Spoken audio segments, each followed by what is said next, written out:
आशीष जी हैं। वह पूछ रहे हैं कि आचार्य जी, आप कहते हैं कि संन्यास तो सहज हो जाता है, लेकिन आत्मज्ञान इकट्ठा करने में और निष्कामना को समझने में काफी देर लगती आत्मज्ञान इकट्ठा करने में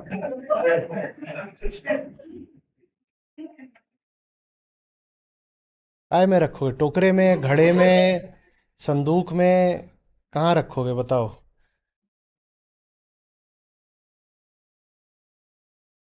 लेके आइए ना, जिनका प्रश्न था। थोड़ा सा मनोरंजन का मेरा भी अधिकार है। लेके आइए, लेके आइए। आधी स्क्रीन पर ही सही, लेके आइए। जो आत्मज्ञान इकट्ठा करना है क्या? है। 1 मिनट का पाऊंगा सर। एक काम करो, जब काफी इकट्ठा हो जाए तो उसकी एफडी बना देना, तो वो फिर 6-8% से बढ़ेगा भी।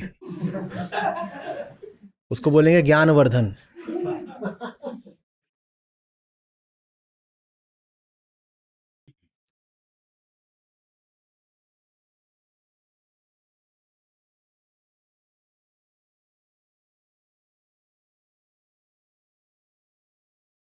आचार्य जी, बस 1 मिनट में मैं आशीष जी को सामने देख रहा हूँ। वो सच समझ रहे होंगे। जो हमारी संस्कृति में कुछ बड़े जबरदस्त शब्द हैं ना, जब कृष्ण की दृष्टि से देखिए तो वो अर्थहीन हो जाते हैं। जैसे संकल्प शक्ति। जब भीतर से कामना उमड़ रही होती है कि पकड़े रहो, पकड़े रहो, पकड़े रहो, पर दबाववश, मर्यादावश कहते हो छोड़ना है, छोड़ना है, छोड़ना है, तो फिर चाहिए होती है संकल्प शक्ति, विल पावर। भीतर कोई है जो कह रहा है बिस्तर पकड़े रहना है, पकड़े रहना है, नींद और लेनी है, और लेनी है, और आप कह रहे हो नहीं उठना है, तब क्या चाहिए? पर जहां से कृष्ण बात कर रहे हैं वो कह रहे हैं नहीं, बिल्कुल बेकार की चीज है ये संकल्प शक्ति, एकदम नहीं चाहिए होती। बात अगर समझ में आ गई तो नींद चुपचाप विदा हो जाएगी, जोर नहीं लगाना पड़ेगा, चली जाएगी। जिस चीज को छोड़ने में अभी जोर लगाना पड़ रहा है वो चीज छूटेगी ही नहीं। स्थूल रूप से छोड़ भी दोगे तो यहां बैठी रहेगी, और कोई भी चीज वहां है या नहीं इससे तो फर्क पड़ता भी नहीं है ना। फर्क तो इसी से है कि यहां है कि नहीं।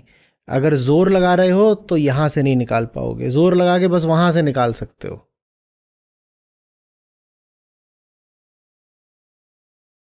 वही जैसे अपना पहाड़ी का आता है,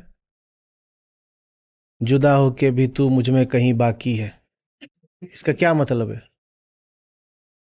मतलब बताओ इसका। मतलब यही है कि सामने नहीं है पर खोपड़े में है। ये जितने इस तरह के जलील गाने होते हैं उनमें सब में आत्मज्ञान की संभावना है। ध्यान से सुना करो, कुछ बहुत बढ़िया बात पता चलेगी अपने बारे में। मेरी तो सारी शिक्षा आती ही इसी चीज से है। जलील लोगों के साथ रहना, जलील काम करना, जलील गाने सुनना। और मैं कहां से ये ज्ञान इकट्ठा करता हूं? आ गए? क्या इकट्ठा कर रहे हो बंधु? आओ। आचार्य जी, मैं उन्हें स्क्रीन पर लेकर आ रहा हूँ।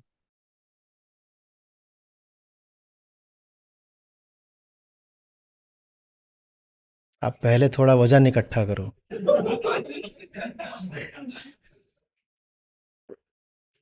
चाहो तो मुझसे ले लो, मेरे पास ज्यादा है। प्रणाम आचार्य जी। जी। सर मैं कह रहा था मतलब मेहनत तो लगता है ना, जैसे हम किताबें पढ़नी पड़ती है, आत्मावलोकन करना पड़ता है और चीज़ों ऑब्जर्व इंट्रोस्पेक्ट करना पड़ता है। जैसे आपसे भी सीख ये पड़ता है, करना पड़ता है, होता है। ये मजबूरी की भाषा के लिए कृष्ण के पास कोई इज्जत नहीं है। हम्म। मैं क्या करूं? हम्म। जबरदस्ती प्यार करना पड़ता है। इनके लिए कुछ नहीं है। मतलब मेरे कहने का तात्पर्य है कि ये पूरी प्रक्रिया में थोड़ा ऐसा प्रतीत होता है कि श्रम लग रहा है। तो इस प्रक्रिया में श्रम का आप लगना जो जिस आयाम पर श्रम लगा रहे हो, वहां कितना भी श्रम लगा लो, असली घटना नहीं घटती। ये लगभग ऐसी सी बात है कि एक्स एक्सिस पर बहुत श्रम लगा लिया तो वाई पर थोड़ी पहुंच जाओगे। एक्स वाई प्लेन में श्रम लगा लगा के जो करना है कर लो, तो जेड पर थोड़े ही चढ़ जाओगे।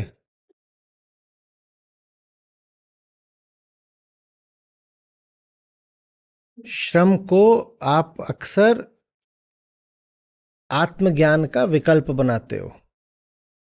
श्रम अगर करना भी है तो उसके विरुद्ध करो जो तुम्हें जानने से रोकता है। आप श्रम को गलत जगह लगा रहे हो। आप श्रम लगा रहे हो बिना जाने काम करने में, उसमें भी श्रम लगेगा। समझा कुछ नहीं है, पर कर देना चाहते हैं, उसमें श्रम लगेगा और आप वो श्रम करते रहते हो। श्रम कहां लगाना है? भीतर कोई बैठा है जो जानने के खिलाफ हथियार बंद है, उससे लड़ने में श्रम लगाना है।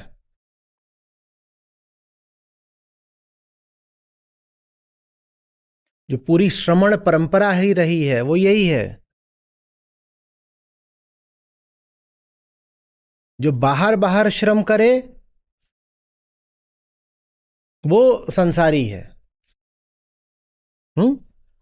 जो न बाहर श्रम करे न भीतर श्रम करे, बस बैठ करके ताली पीटे और कहे कि भगवान आएंगे और कल्याण कर देंगे, उनको कहा गया कि ये ब्राह्मण परंपरा के हैं।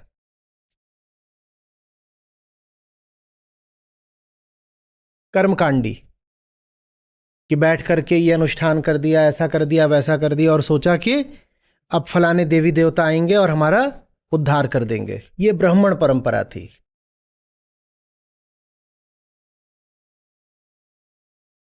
और फिर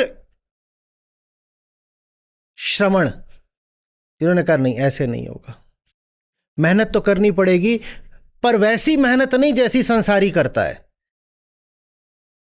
एक मेहनत कौन करता है? संसारी। वो जिंदगी भर मेहनत करता है। कहां पर? वो हल चलाता है। वो वजन उठाता है, वो पत्थर तोड़ता है। पता नहीं, आम संसारी को देखो ना, कितनी मेहनत हर समय कर रहा होता है। अगर सडन एनलाइटनमेंट चाहिए तो सुबह 8-9 बजे, मैं अक्सर कहता हूं क्योंकि मुझे तो बड़ा लाभ हुआ था, सुबह 8-9 बजे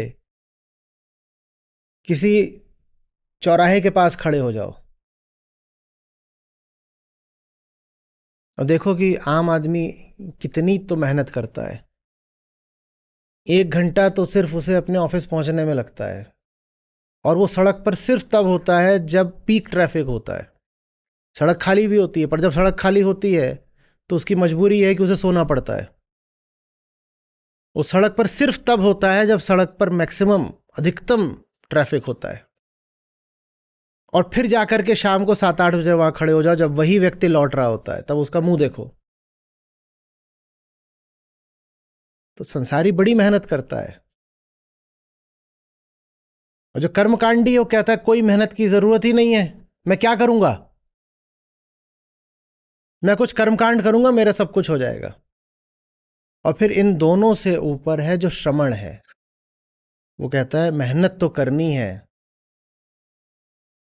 ब्राह्मण, ब्राह्मण नहीं, ब्राह्मण, वो परंपरा ब्राह्मण, मेहनत तो करनी है, ब्राह्मण नहीं हूं मैं। लेकिन मेहनत करनी है इसका मतलब ये नहीं कि संसारी हूं मैं। संसारी मेहनत करता है उधर उधर, मैं मेहनत करूंगा इधर। मेरे भीतर कोई है जो जानने के विरोध में खड़ा है, क्योंकि उसको पता है कि अगर जानेगा तो मान्यताएं टूटेंगी, बहुत कुछ छूटेगा। मुझे श्रम उसके खिलाफ करना है। हाँ, उसके खिलाफ श्रम करने की प्रक्रिया में अगर बाहर श्रम करना पड़ा तो सहज है, वो कोई बड़ी बात नहीं। लेकिन पता कुछ नहीं है और मेहनत कर रहे हो बाहर, तो बस संसारी हो। भले ही ये कहकर करो बाहर मेहनत की मैं तो आध्यात्मिक आदमी हूं इसलिए बाहर मेहनत कर रहा हूं, लेकिन वो काम संसारियों का ही है। संसारी माने जो गधे की तरह मेहनत करता है बिना कुछ जाने समझे, जिंदगी भर वो बस समझ में कुछ नहीं आ रहा लगा हुआ है। पूछो क्यों लगे हो, कुछ नहीं पता उसको।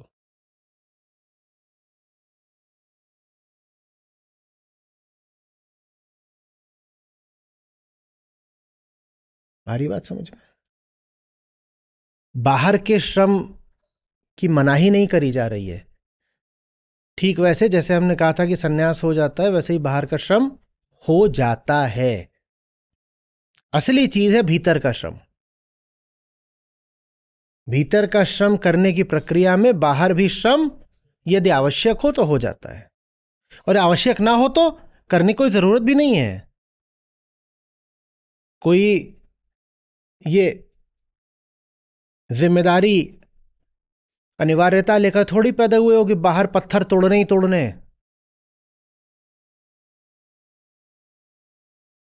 बिल्कुल हो सकता है कि आवश्यकता नहीं है तो हफ्ते हफ्ते भर चुपचाप एक ही जगह बैठे हैं, कुछ नहीं कर रहे हैं,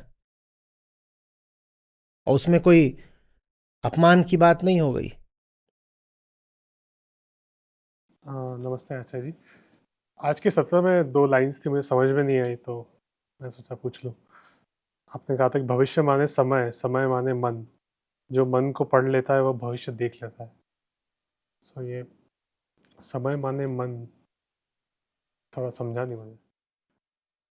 मन में देखिए, समय अपने आप में कुछ होता तो है नहीं, न स्थूल न सूक्ष्म। समय एक सिद्धांत है, ये इंगित करने के लिए कि कुछ बदल गया। कुछ बदल गया, बदलाव की दर को नापने वाला सिद्धांत समय कहलाता है। हम बहुत तरीकों से बोल सकते हैं, पर अभी एक सरल तरीके से कहें। एक चीज थी वो दूसरी चीज में परिवर्तित हुई, तो इस परिवर्तन को नापने की इकाई समय है। ले दे के समय माने परिवर्तन। मन में कुछ भी कभी स्थिर रहता है क्या? तो मन माने वो जो लगातार परिवर्तनशील है। इस अर्थ में कहते हैं कि जेती मन की कल्पना काल कहावे सोए। कि मन में जो भी कल्पित विषय मौजूद हैं वही काल है, यानी मन ही समय है। मन ही समय है। तो समय का कोई ऑब्जेक्टिव वस्तुगत अस्तित्व नहीं होता है। ठीक है। हम जिस समय में जीते हैं, जो हमारा सब्जेक्टिव टाइम है, वो सीधे सीधे हम पर आश्रित होता है। दूसरी चीज आपने कही कि जो मन को देख लेगा वो फिर भविष्य को कैसे देख लेगा? क्योंकि मन न सिर्फ गति कर रहा होता है, बल्कि बहुत बंधी बंधाई पूर्व निर्धारित स्क्रिप्टेड गति कर रहा होता है। वहां सब कुछ बदल तो रहा है, पर ठीक उसी तरीके से बदल रहा है, उसी प्रक्रिया से बदल रहा है जिस तरह से 1 लाख साल पहले बदला था। वहां पे ऊपरी कुछ भेद हो सकते हैं, नाम बदल गया, रूप रंग बदल गए, आकार बदल गए, पर परिवर्तन के मूल में जो सिद्धांत है वो नहीं बदलता। तो इसीलिए जो ज्ञानी होता है वो किसी को देख करके उसका भविष्य उस हद तक बता सकता है जिस हद तक सामने वाला भविष्य में बदलने को तैयार ना हो। ले देकर बात बस इतनी सी है कि अगर आप होश में नहीं हो तो आप जैसे आज हो भविष्य में वैसे ही रहने वाले हो। तो आपका आज देख करके आपके भविष्य का अच्छा अनुमान लगाया जा सकता है। हाँ, भविष्य में ऐसा नहीं कि बिल्कुल अभी जो चल रहा है वही भविष्य में रिप्ले हो जाएगा। ऊपरी चीजें बदलेंगी, जैसा अभी कहा ना भाई, आपकी शक्ल बदल जाएगी 10 साल बाद, लेकिन लालच नहीं बदलेगा। हम्म? तो कहानी वही रहेगी, थीम वही रहेगी, मंच बदल जाएंगे, किरदार बदल जाएंगे, पर पूरे प्रसंग का, पूरे नाटक का भाव वही रहेगा, कुछ इसमें नया नहीं होने वाला। तो इस अर्थ में हमने कहा भविष्य ये आशा देता है कि वहां कुछ नया होगा, तभी तो हम भविष्य से इतना चिपकते हैं ना, कुछ नया हो जाएगा, कुछ अनूठा मिलेगा जो आज तक नहीं मिला। लेकिन भविष्य में कुछ नया नहीं होता है, भविष्य सिर्फ अतीत का दोहराव होता है। नए भविष्य का निर्माण ये एकदम मूर्खतापूर्ण बात है।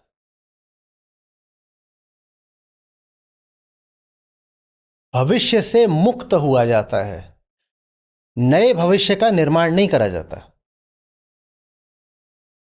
ऐसा नहीं है कि दो तरह के लोग होते हैं, एक जिनका पुराना भविष्य है और एक जिनका नया भविष्य है। दो तरह के लोग वो होते हैं, एक जो भविष्य की गिरफ्त में है और दूसरे जो भविष्य से मुक्त हैं। दो तरह के लोग ये नहीं होते कि good future bad future, old future new future. दो तरह के लोग कौन से होते हैं? Future centric and free of future.